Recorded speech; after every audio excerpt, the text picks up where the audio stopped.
بسم اللہ الرحمن الرحیم وفی انفسکم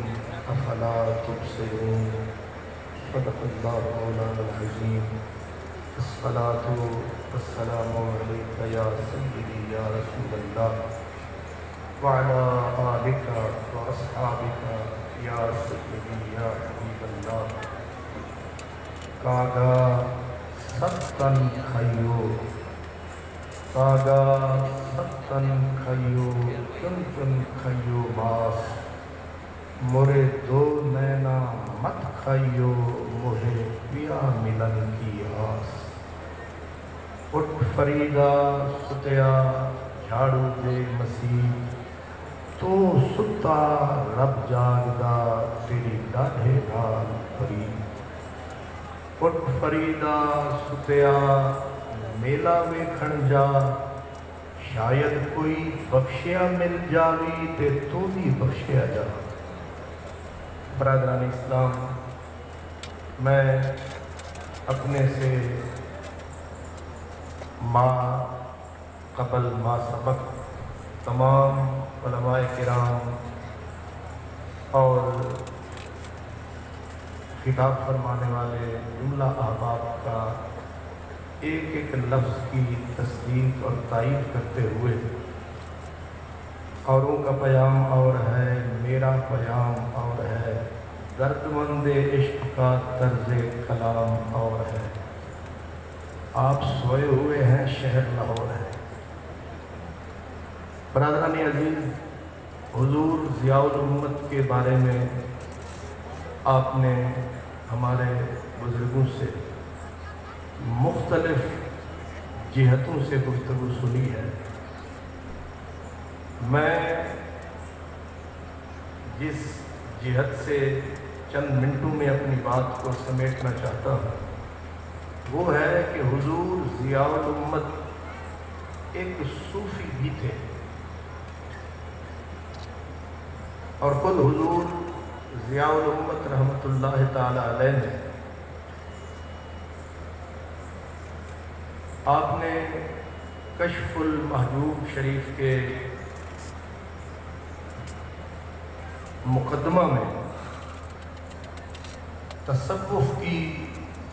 مختلف تعریفات ارشاد فرمائی ہیں۔ حضرت البیرونی سے لے کر امام ابن خلدون سے ہوتے ہوئے حضرت امام قشیری تک آپ نے تمام علماء صوفیاء کی تعریفات کا احاطہ فرمایا، اور آخر میں اپنا فیصلہ یہ دیا، فرماتے ہیں حضرت امام ابو بکر قطانی رحمۃ اللہ علیہ انہوں نے آدھی سطر میں تصوف کی تشریح فرمائی ہے، تعریف فرمائی ہے۔ وہ فرماتے ہیں التصوف صفاء و مشاہدۃ، اور آگے حضور ضیاء الامت فرماتے ہیں کہ تصوف کی دنیا میں یہ تعریف اختصار اور ایجاز اور جامعیت کے لحاظ سے شاہکار تعریف ہے۔ تصوف کی اس سے حسین اور جامع تعریف ہو ہی نہیں سکتی، جس میں دو لفظ ہیں، ایک ہے صفا کا لفظ، ایک ہے مشاہدے کا لفظ۔ صفا کا معنی ہے تزکیہ، صفائی ستھرائی، اور مشاہدے کا معنی ہے کسی کو تکنا، دیکھنا۔ حضور ضیاء الامت فرماتے ہیں کہ صوفی انہی دو الفاظ کا جامع ہوتا ہے۔ ایک ہے راستہ، جادہ، جس راستے پہ چل کر وہ منزل تک پہنچتا ہے، راستے کا نام تزکیہ اور صفا ہے، منزل کا نام مشاہدہ ہے۔ صوفی کی زندگی بھر کی تگ و دو اس کا قرآن پڑھنا، اس کا حدیث پڑھنا، اس کا راتوں کو جاگنا، اس کا آنسو بہانا، اس کا لوگوں کو پڑھانا، اس کا فقیروں کو کھلانا، اس کا مکے مدینے جانا، اس کے تمام درد سوز اخلاص عبادت ریاضت اس کی تگودو صرف اس لیے ہوتی ہے کہ کہیں یار کا جلوہ نظر آ جائے، کہیں دوست کا جلوہ نظر آ جائے، کہیں محبوب کی صورت نظر آ جائے۔ اس لیے صوفیاء کرام نے اپنی زندگی تج دی صرف اسی ایک منزل، یہ نمازیں پڑھتے رہے، نماز اصل مقصود نہیں تھا، روزہ رکھا روزہ مقصود نہیں تھا، درس دیا درس مقصود نہیں تھا، مدرسہ بنایا مدرسہ مقصود نہیں تھا، مریدوں کو گلے لگایا مریدوں کو گلے لگانا مقصود نہیں تھا، بھوکے کو کھانا کھلایا بھوکے کو کھانا کھلانا مقصود نہیں تھا۔ اصل مقصود یہ تھا کہ کہیں پوچھا یار کی حاضری ہو جائے، کہیں جلوہ دیدار نظر آ جائے۔ اور اگر آپ اور ہم پلٹ کر دیکھیں، حضرت بی بی رابعہ بصری عورت ہو کر مردوں سے آگے نظر آتی ہے۔ بی بی رابعہ بصری رات دن میں 1000 رکعت نفل پڑھتی اور حالت یہ ہوتی تھی کفن اٹھاتی مصلی بچھاتی اور کفن سامنے رکھ دیتی اور پھر ہاتھ اٹھا کے کہتی اے میرے محبوب مطلق تیری رابعہ خاطئہ حاضر ہے، خطا کار رابعہ حاضر ہے، اگر مجھے دنیا کے علائق اور علائق اور عارض لاحق نہ ہوتے میں تیرے سامنے سجدہ رکھ کے اپنی زندگی کو ختم کر دے۔ اور پھر 1000 رکعت پڑھنا اور سارا دن رات روتے رہنا۔ کسی نے کہا رابعہ تجھے جہنم سے ڈر لگتا ہے، دوزخ کے ڈر سے سجدے کرتی ہو، روتی ہو، تڑپتی ہو؟ کہا نہیں، کہا جنت کا لالچ ہے، تجھے باغ و بہار چاہیے، بہشت چاہیے۔ اس نے کہا اس لیے بھی نہیں، کہا پھر نہ تو دوزخ کا ڈر ہے تجھے نہ جنت کا لالچ ہے تجھے، پھر یہ راتوں کا رونا، یہ آنسو بہانا، یہ سجدے سے سر نہ اٹھانا۔ رابعہ بصری نے ٹھنڈی آہ بھر کے کہا، اس نے کہا قسم ہے مجھے میرے رب کی، اگر میں نے جنت کے لالچ میں ایک سجدہ کیا ہو تو خدا مجھ پر جنت حرام کر دے، اور اگر جہنم کے ڈر سے میں نے ایک آنسو بہایا ہو خدا جہنم کو میرا مقدر کر دے۔ پوچھنے والوں نے کہا پگلی نہ جنت کا ڈر نہ جنت کا لالچ نہ جہنم کا ڈر اور پھر یہ عالم۔ اس نے کہا میرے سجدے بھی صرف اس لیے ہے کہ کسی دن رب کرم کمائے نقاب اٹھائے سامنے آئے، میں صرف اسے دیکھنے کے لیے سجدے کرتی ہوں، میں صرف اس لیے سجدے کرتی ہوں کہ میرا مالک مجھ سے راضی ہو جائے کسی لمحے۔ اور صرف رابعہ بصریہ نہیں، حضرت شاہ شجاع کرمانی رحمت اللہ علیہ آپ 40 سال مسلسل روتے رہے، 40 سال مسلسل۔ اور آپ کے بارے میں صوفیاء کہتے ہیں کہ آپ کی آنکھ نہیں لگتی تھی، رات کو بھی روتے تھے دن کو بھی روتے تھے، رخساروں پر رو رو کے نالیاں بن گئی تھی۔ 40 سال حضرت شاہ شجاع کرمانی روئے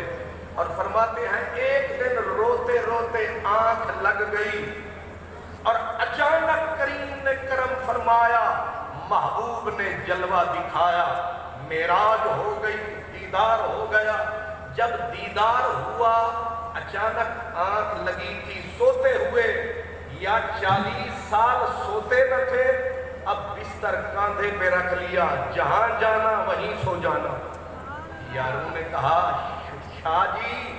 واہ جی یہ کیا جی، 40 سال سوئے نہیں، سوئے ہو تو اٹھتے نہیں۔ کہنے لگے میں سویا تھا دیدار ہویا تھا، اس لیے سوتا رہتا ہوں، پتہ نہیں پھر دیدار ہو جائے، پھر بیٹا پار ہو جائے۔ یار ان سے بھی سینئر تھے، انہوں نے کہا غلطی لگ گئی شاہ جی، وہ سونے سے دیدار نہیں ہوا، وہ 40 سال کے رت جگہ سے جن کے نتیجے میں دیدار ہوا ہے، پھر چلا لگائیے پھر دیدار پائیے۔ اس لیے فقیر صوفی وہ ہوتا ہے جو صرف یار کے دیدار کے لیے زندہ رہے، صرف ماہی کو تکنے کے لیے زندہ رہے۔ حضرت سیدنا ابن الموفق رضی اللہ تعالیٰ عنہ یہ طبقہ جنید کے ولی ہیں،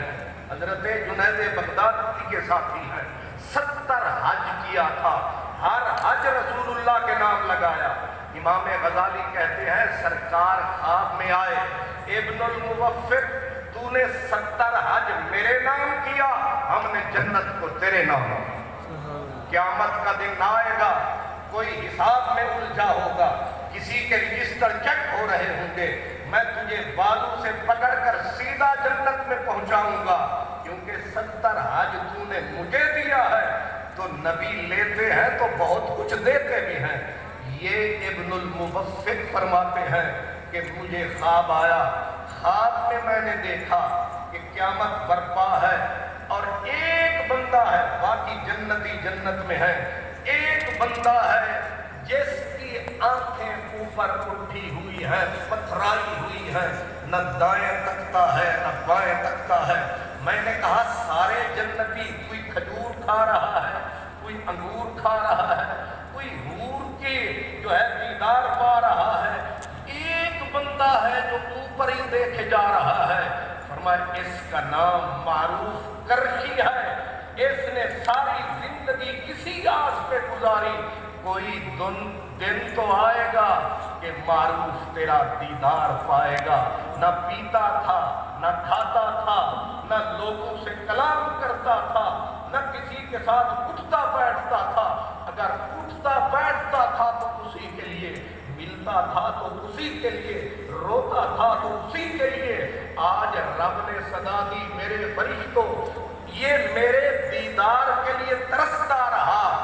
اس لیے آج میں دروازہ رحمت کا کھول رہا ہوں، اور میرے معروف کو کہہ دو کہ میرے سارے جلوے تمہارے لیے ہیں۔ صرف معروف کرشی ہی نہیں، حضرت سیدنا ابن الفارض اشاعت کے امام ہیں، آپ 40 سال سے زیادہ تڑپتے روتے اٹھتے بیٹھتے رونا۔ اللہ اکبر کہتے ہیں لوگوں نے دیکھا جب آخری وقت آیا، سرہنہ موت پہ سر ٹکایا، تو فرشتوں نے جنت کو اٹھایا اور اٹھا کر کہا رو نہیں، یہ جنت تیرے سامنے ہے۔ ابن الفارض نے بے نیازی سے جنت سے منہ موڑ لیا، منہ موڑ کے کہا مجھے تیرے حسن کی قسم ہے، اگر میں تیری جنت کا ایک دن بھی طلبگار رہا ہوں تو مجھے جہنم میں داخل کر دے۔ میں 40 سال روتا رہا کہ کبھی تو کرم فرمائے گا، اے حسن حقیقی نور ازل کرم فرما، کبھی تو سامنے آ۔ اور آج میرے 40 سال کے آنسو کی قیمت جنت لگ رہی ہے، میرے مولا اپنی جنت کو میری آنکھوں سے اوجھل کر دے، کرم فرمانا ہے تو سامنے آ، میں سجدہ کروں، تب لطف ہے سجدہ کرنے کا، تو اور کہیں میں اور کہیں، تیرے نام کو سجدے کون کرے، آ جلوہ دکھا تو سامنے آ۔ یہ صوفی ہے، تصوف کی آخری منزل ہی یار کا دیدار ہے اور محبوب کا دیدار ہے۔ حضرت امام محمد باقر لجپال سے کسی نے کہا کیا آپ حرم میں کھڑے تھے، خدا کے گھر میں کھڑے تھے اور آپ نماز کی نیت کرنے لگے، ایک آدمی نے ہاتھ میں ہاتھ ڈالا، کہا جس کی عبادت کرتے ہو کبھی اسے دیکھا بھی ہے؟ آخر امام زین العابدین کا لخت جگر تھے، امام حسین کے پوتے تھے، آپ نے پلٹ کر دیکھا پوچھنے والے کی طرف، فرمایا میں اسے کبھی سجدہ کرتا ہی نہیں جسے میں نے دیکھا ہی نہیں ہے۔ یہ صوفیاء کی انتہا ہے، ان کے مدرسوں میں پڑھانا یہ رستہ ہے، ان کا تفسیر لکھنا یہ رستہ ہے، ان کا غریبوں کو گلے لگانا یہ راہ ہے، اور راہ کا اینڈ کیا ہے، نتیجہ کیا ہے، وہ دیدار خدا۔ اور آپ جس دھرتی پہ بیٹھے ہیں، آپ کو خبر ہے کہ وہ ہستی جن کے نام سے وابستہ ہے یہ بھیڑے کی بستی اور ہر چہرے سے ظاہر ہے عشق اور مستی، کون تھی وہ ہستی؟ وہ رسول اللہ کا گدا، وہ عشق و مستی کا شہنشاہ، نام تھا جس کا حضرت محمد کرم شاہ۔ یہاں میرے بہت سارے ساتھی آگے بھی بیٹھے ہیں، پیچھے بھی بیٹھے ہیں، اور ان سے ایک ایک کچھ کی آنکھوں میں وہ جلوے بسے ہیں، کچھ کے کانوں میں وہ باتیں اب بھی رس گھول رہی ہیں، کچھ لوگوں کو وہ ہونٹ تھرکتے یاد ہوں گے۔ یہی جگہ ہوتی تھی، آپ جب بھی بولتے تھے تو یہ ضرور فرماتے تھے ان صلاتی و نسکی و محیایا و مماتی للہ رب العالمین۔ اس کا معنی کیا ہے؟ ان صلاتی، میرے سجدے تیرے لیے، میرے قیام تیرے لیے، میرے رکوع تیرے لیے، میرا وضو تیرے لیے، میرا اٹھنا تیرے لیے، میرا بیٹھنا تیرے لیے۔ ان صلاتی و نسکی، میری زندگی کا مشن تیرے لیے، میرا سب کچھ سجن تیرے لیے، میرا گھر، میرا در، میرا وطن، میرا جہاں جانا آنا صرف تیرے لیے۔ وَمَحْيَايَ، میری زندگی کا ایک ایک لمحہ تیرے نام، میری صبح تیرے نام، میری شام تیرے نام، میرا ایک ایک میری دھڑکن تیرے نام۔ وَمَمَاتِي، دنیا میں رہوں گا تیرے لیے اور دنیا سے پلٹ کے آؤں گا تو تیرے لیے، تو صرف میرے لیے، کرم شاہ تیرے۔ یہ مشن رہا، اور یہ مشن صرف میرے کے صوفی کا نہیں، آخری وقت تھا میرے گنج شکر فرید کا، اور راوی حضرت سلطان المشائخ خواجہ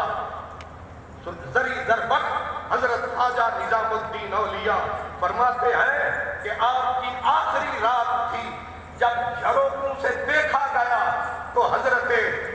گنج شکر فرید حضور شیخ الاسلام رحمت اللہ علیہ آپ اپنے حجرے میں روتے تھے، رو کے کھڑے ہوتے، پھر سجدے میں سر رکھتے اور کہتے بہرے تو زیم، جیتا ہوں تو تیرے لیے، اور بہرے تو میرم، مرتا ہوں تو تیرے لیے، یعنی دنیا میں جی رہا ہوں تو تیرے لیے، اگر دنیا سے آؤں گا تو تیرے لیے۔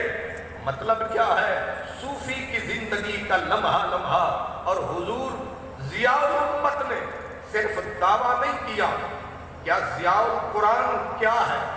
آپ سمجھتے ہیں یہ صرف قرآن کی تفسیر ہے؟ قرآن کی تفسیر نہیں، یہ خدا تعالیٰ نے جو خط میرے نبی کے ذریعے انسانیت کو بھجوایا تھا، اور یار کو یار کا خط مل جائے، ایک بار پڑھتا ہے، پھر پڑھتا ہے، پھر پڑھتا ہے۔ عود القلوب میں امام ابو طالب مکی کہتے ہیں کہ ایک بندہ صوفی تھا، یار کا بڑی مدت کے بعد خط آیا، وہ سواری پہ تھا، خط ملا، اس نے سواری پہ پڑھا، چسن آئی، نیچے اترا، پھر بیٹھ کے پڑھا، پھر لذت اٹھائی، پھر بیٹھ گیا، پھر 3 مرتبہ جب خط کو بار بار پڑھا، اوپر سے آواز آئی، شرم و حیا نہیں آتی، ایک دنیا کے یار کا خط آیا، تجھے چین نہیں، تجھے قرار نہیں، اور ہم نے بھی ایک خط بھجوایا تھا جو جبریل لایا تھا، اور محمد عربی میرے سونے نے تم تک پہنچایا تھا، میرے خط کا کیا بنا؟ میں حضور ضیاء الامت کو سلام کرتا ہوں، کیا انہی حجروں میں بیٹھ کے صرف ضیاء القرآن لکھی گئی؟ جاؤ پہاڑوں سے پوچھو، وادیوں سے پوچھو، وہ بندہ قرآن کو اٹھا 17-18 سال تک وہ اس خط کو لے کے گلی گلی پھرتا رہا، اس خط کو لے کے پہلے پڑھتا ہوگا، پھر چومتا ہوگا، لیکن کمال تو یہ ہے کہ خط خدائی، رنگ مصطفائی اور ادا ضیائی ابھی بھی سمجھ نہیں آئی۔ وہ بندہ خدا جو خدا کے اس خط کو چومتا بھی رہا، پڑھتا بھی رہا، اور نشہ کتنا چڑھتا رہا۔ یہ جگہ جہاں میں کھڑا ہوں، اس کے اوپر لائبریری تھی، اور یہ راز کی باتیں ہیں، اب رحمت کی برساتیں ہیں اور نصیب کی ملاقاتیں ہیں، پھر آنا ہو نہ ہو، آئے ہو فاتحہ پڑھ لو، ممکن ہے شکستہ قبر ہے نشانہ رہے تو سن لو۔ یہی وہ جگہ ہے جہاں میں کھڑا ہوں، اسی جگہ لائبریری کی چھت پہ ایسا بھی بارہا ہوا ہے، جب ضیاء القرآن میں یار کا کوئی خط کا حرف سمجھ نہیں آیا ہے تو مدینے والے نے کرم کمایا، رخ سے نقاب اٹھایا، دیدار بھی کرایا، خط کا مطلب بھی سمجھایا ہے۔ ایسے صوفی نے یہ اپنا منزل نہیں پائی ہے۔ لوگ کہتے ہیں صوفی مزار والے کیا کرتے ہیں، اب یہ اعتراض ہو رہا ہے ہمارے قریب، صوفی مزاروں والے کیا کرتے ہیں؟ میں نے کہا مجھے اور مزاروں کا تو پتہ نہیں اور صوفیوں کا تو پتہ نہیں ہے، ایک صوفی کو میں جانتا بھی ہوں اور دل کی گہرائیوں سے مانتا بھی ہوں، وہ صوفی جس نے 5 جلدوں میں ضیاء القرآن کا شاہکار دیا اور ہر نکمے کو پیار دیا اور ہر شاگرد کو گلے لگایا، لیکن اس خط پہ بھی اس کا دل بھرا نہیں، وہ رکا نہیں۔ پھر اس خط کے بعد وہ خط، تیرے خط چھے سب خط دھلیے، بھول گئے بیاض بیاضیانو، علی حیدرہ سنے یار کا رخ نٹھیاں، بھول گئی نماز نمازیانو۔ نعرہ تکبیر، نعرہ رسالت،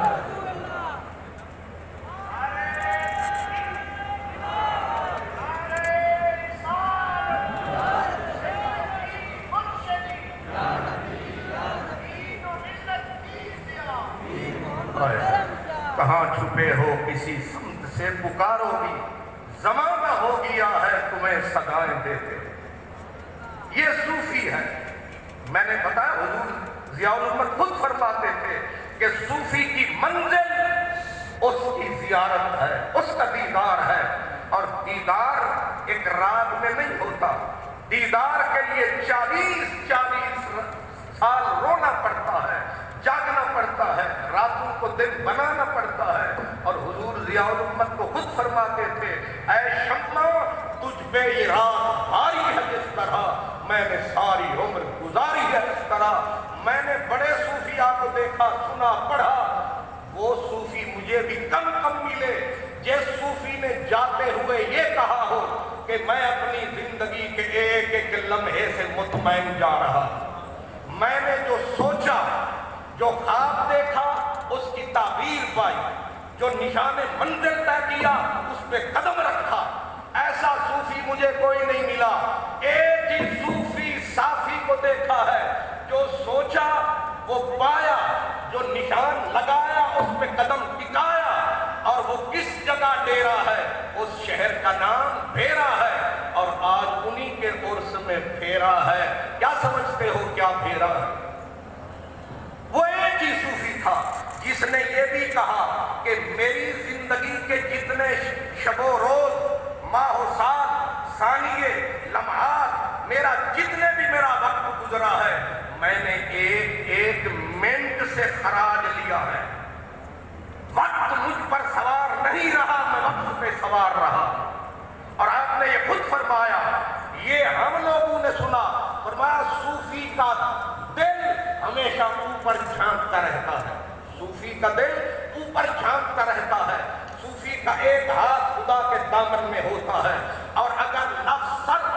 صوفی پہ حملہ کرتا ہے تو خدا کا دامن اسے اپنے جیلا میں لے لیتا ہے۔ اور صوفی جب شیطان سے، نفس سے بالکل مطمئن ہو جاتا ہے، حضرت خواجہ غلام فرید وہ فرماتے ہیں ایہو امارا نفس پلید وے کر صلح تھیوں مرید وے، ایہو ادنا عبد فرید وے اے عدل و دید خرید وے۔ اور وہ صوفی جس نے وقت سے خراج لیا، وہ صوفی جس نے ایک ایک منٹ کو وہی خرچ کیا جہاں خرچ کرنا چاہیے تھا، ورنہ بیچارے کو شاخ تو نعرے لگاتے مر گئے، ہم نے تم کو چاہا تھا، تم ہی ملتے تو اچھا تھا، یہ نعرے لگاتے ہم نے تم کو چاہا تھا، تم ہی ملتے تو اچھا تھا، پھولوں کو جہاں کھلنا تھا وہیں کھلتے تو اچھا تھا۔ اس گنبد والے نے آواز دی آ دیکھ میرے گلشن میں سجن، جہاں پھول کو کھلنا تھا وہیں کھلایا، جہاں چمن کو لگانا تھا وہیں لگایا، جس جگہ چاہا تھا وہیں پھول کھلے ہیں۔ اور میں کہا کرتا ہوں چمن میں پھول کا کھلنا سنا تو کوئی بات نہیں، زہے وہ پھول جو گلشن بنائے صحرا کو۔ کراچی میں